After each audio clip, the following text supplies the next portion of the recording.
লেজছাড়া শিয়াল তাকে দেখতে লাগছিল বড়ই অদ্ভুত, হাসির পাত্র। বনের অন্যান্য শিয়ালেরা তাকে দেখলেই ফিসফিস করে হাসে, ঠাট্টা করে। তার অহংকার চূর্ণ হলো।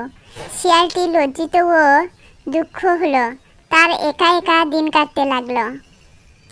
সে ভাবল, এভাবে আর চলে না। সে যদি একা লেজ কাটা থাকে তবেই সে উপহাসের শিকার হবে, কিন্তু যদি সবাই লেজ কাটা যায় তাহলে তো আর তাকে কেউ আলাদা চোখে দেখবে না। আর এই ভাবনা থেকে তার মাথায় জন্ম নিল এক অন্ধকার পরিকল্পনা।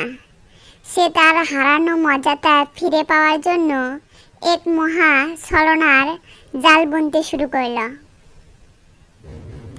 পরের দিন চালাক শিয়াল বনের সব শিয়ালকে এক জায়গায় ডেকে আনলো। এক পাশে লেজ কাটা সেই শিয়াল, আর অন্য পাশে সারিবদ্ধভাবে লম্বা লেজের অধিকারীরা। লেজ কাটা শিয়াল সবার সামনে দাঁড়িয়ে তাদের স্বভাবসিদ্ধ চতুর হাসি হেসে বলল,